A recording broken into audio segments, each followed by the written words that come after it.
What's up, guys? Welcome back to Tech Tuesday. Oh, you getting something from The Wire? Yeah. So just 2 weeks ago on this show, we told you about how the hacktivist collective Anonymous was going after the American hate group, the Ku Klux Klan, breaking into Twitter accounts, taking down websites, and publishing lists of names of people with ties to the Klan. Now, following the absolutely horrific events that occurred in Paris last Friday at the hands of the Islamic State terrorists, Anonymous and other associated hacktivist groups have set their sights on ISIS and plan to basically make their life on the internet really difficult. In a video posted to YouTube on Saturday, an Anonymous member in the usual Guy Fawkes mask says in a synthesized voice in French that the attacks on Paris will not go unpunished and that Anonymous would launch their largest operation ever to stop them. They promised many cyber attacks and said war is declared. And a few other different videos from Anonymous members have since been released that essentially say the same thing.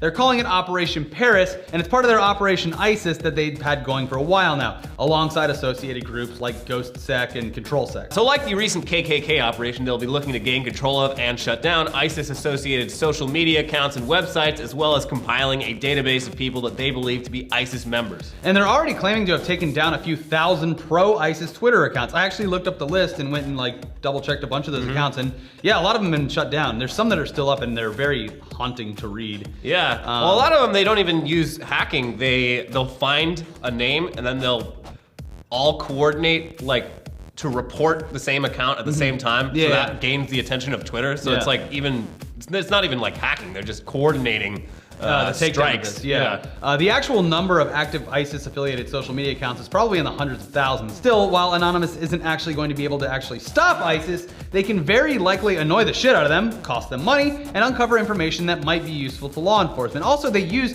social media and their websites as a recruitment tool.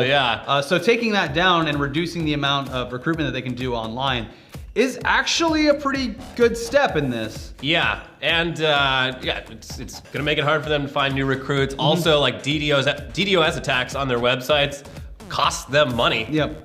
It's not a whole bunch of money, but it's just another little thorn in their side. Yeah. So hopefully Operation Paris sees hacktivists worldwide unite under the Anonymous banner to, at the very least, inconvenience these terrible pieces of shit and hopefully accomplish even more than that. Yeah, but it's not just Anonymous hackers trying their best to help out after such tragic events. On Friday, while events were still unfolding, companies like Facebook, Google, Airbnb, Skype, Twitter, and Uber were quick to come up with ways to try to help the situation for those in danger.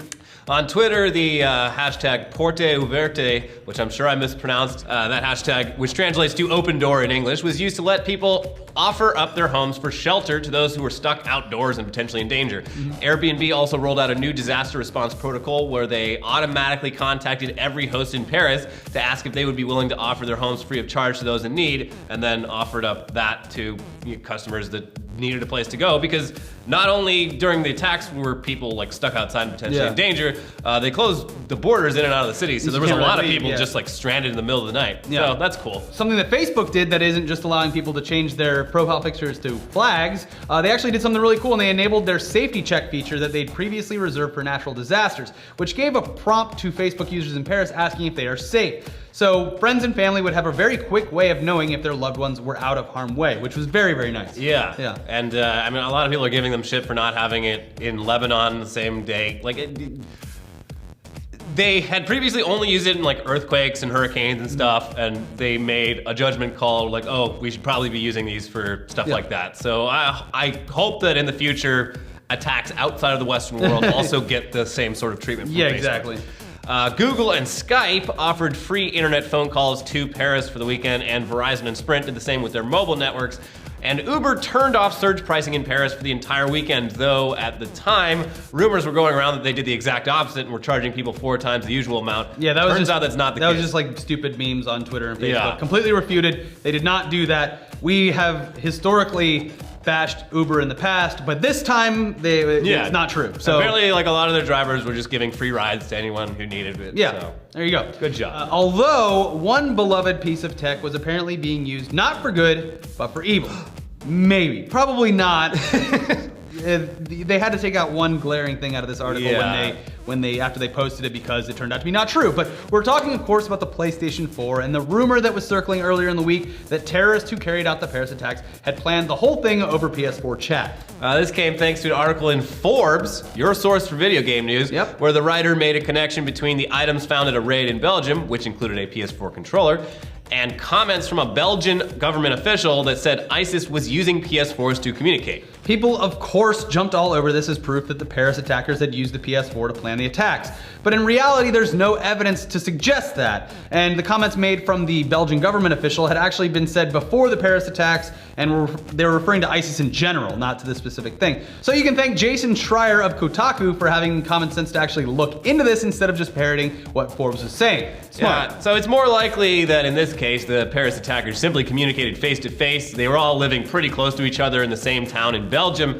But it is certainly possible that people trying to commit acts of terrorism or even lesser crimes could use gaming consoles to plan attacks or do so within PC games like World of Warcraft or Second Life. Edward Snowden has basically confirmed that the NSA is already actively monitoring games like that and has been for years. Yeah, but I mean, the whole overarching point of this thing is that we don't know. People will communicate with the tools that they have. Yeah. And if it wasn't a PlayStation 4, it could have been something else. If it wasn't a carrier pigeon, it could have been notes passed along. Where's Naruto to get in the comments and call it the Terror Station 4? Yeah, exactly.